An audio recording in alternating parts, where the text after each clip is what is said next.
নমস্কার, আমি দেবনাথ। আমার চ্যানেলের নাম সভ্য সমাজ। এটা আমার দ্বিতীয় ভিডিও।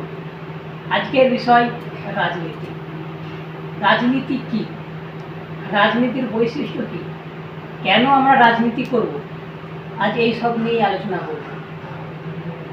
রাজনীতি কোথা থেকে এসেছে? রাজনীতি গ্রিক সাম্রাজ্যের পলিস নামক এক শহরের নামকরণ থেকেই পলিটিক্স কথাটি এসেছে। পলিস শহরে কি? পলিস শহরের কার্যকলাপ, গোষ্ঠীগত সিদ্ধান্ত এবং তাদের ক্ষমতার সাথে সম্পর্কিত বিষয় থেকে রাজনীতি কথাটি এসেছে। রাজনীতির বৈশিষ্ট্য কি? রাজনীতির বৈশিষ্ট্য ভালোকে চিহ্নিত করা, বহুত্ববাদ, সচেতনতা, বৈচিত্র্য, শিল্পের নীতি নির্ধারণ এবং বাস্তবতা। রাজনীতি আমরা কেন করব? রাজনীতি বলতে আমি বুঝি রাজনীতি বহু মতাদর্শে পরিচালিত হয়। আমাদের ভারতবর্ষে বামপন্থা ও ডানপন্থা এই দুই আদর্শে আদর্শিত বহু মানুষ রাজনীতিতে বিশ্বাস করে। রাজনীতি এখন এমন একটা জায়গায় পৌঁছে গেছে, চায়ের দোকান থেকে শুরু করে এমনকি মানুষের বেডরুম পর্যন্ত। আমরা জানি আমাদের কর্মকাণ্ডের সঙ্গে ওতপ্রোতভাবে জড়িয়ে পড়েছি। আমি রাজনীতির বামপন্থা আদর্শ ও ডানপন্থা আদর্শ নিয়ে আজ আলোচনা করব না। আজ আমি আলোচনা করব অহিংস রাজনীতি এবং হিংসাত্মক রাজনীতি। অহিংস রাজনীতি কি? অহিংস রাজনীতি শারীরিক সহিংসতা ছাড়াই রাজনীতির পরিবর্তন আনা সম্ভব। অহিংস রাজনীতিতে শান্তিপূর্ণভাবে যে কোনো সমাধান সূত্র বার করা যায়, আর কি শান্তির বাণী প্রচার করা যায়, আর সামাজিক ন্যায় বিচারের ওকালতি করা যায়।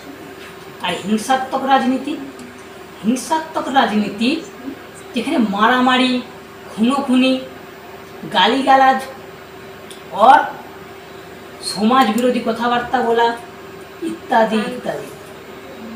আমাদের এই সবের ঊর্ধ্বে রাজনীতি করতে হবে। রাজনীতিকে বুঝতে হবে, জানতে হবে, শিখতে হবে। রাজনীতি একটা মানসিকতা। রাজনীতির আদর্শ মানসিকতায় পরিবর্তন ঘটাতে হবে। মানসিকতা চেঞ্জ হলেই তবেই একটা মানুষের চরিত্রের চেঞ্জ হয়। একটা ভালো বা সৎ মানুষ কখনোই হিংসার পথ বেছে নেয় না।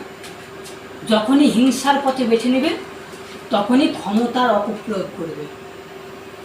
আমাদের বেঁচে থাকতে অবশ্যই ক্ষমতার দরকার, কিন্তু হিংসার পথ অবলম্বন করে নয়। হিংসা ধ্বংস ডেকে আনে, হিংসাত্মক মনোভাব ডেকে আনে সমাজ বিরোধী চিন্তা। এইসব আমরা জানা সত্ত্বেও ভারত স্বাধীনতা হওয়ার পরও বারবার হিংসাত্মক রাজনীতির শিকার হয়েছে। এখনকার রাজনীতি মানেই হিংসা। এই মনোভাব থেকে আমাদের দূরে সরে আসতে হবে। রাজনীতিকে পেশা হিসেবে নয়, নেশা হিসাবে ভাবতে হবে। যখনই পেশা হিসাবে ভাববেন তখনই রাজনীতির গুরুত্ব কমে যাবে, ইনকাম করার ইচ্ছা জাগবে। এই সব ক্ষেত্রে আমাদের সচেতন হতে হবে। রাজনীতিতে ভাবতে হবে কিভাবে সমাজের উন্নতি করা যায়, কিভাবে মানুষের দুঃখ দুর্দশা দূর করা যায়, কিভাবে একটা পরিপূর্ণ রাষ্ট্র গঠন করা যায়। এই সব করতে হলে আমাদের সুস্থ ও স্বচ্ছ রাজনীতি করতে হবে। ভোটাধিকার প্রয়োগ করতে হবে। নোংরা রাজনীতি বর্জন করতে হবে। যারা নোংরা রাজনীতি করে ক্ষমতার অপপ্রয়োগ করে মানুষকে ভুল পথে পরিচালিত করে তাদেরকে ছুঁড়ে ফেলতে হবে, ক্ষমতা থেকে দূর করতে হবে। এই সব করার একমাত্র উপায় ভোটাধিকার প্রয়োগ।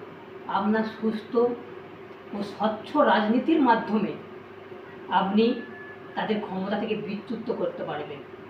তবেই দেশ আমাদের মহান হবে, তবেই আমার ভারতবর্ষ জগৎ সবাই শ্রেষ্ঠ আসন লবে। জয় হিন্দ, বন্দে মাতারাম, ভারত মাতা কি জয়। এই ভিডিওটি আপনাদের ভালো লাগলে অবশ্যই লাইক, শেয়ার অ্যান্ড কমেন্ট করবেন।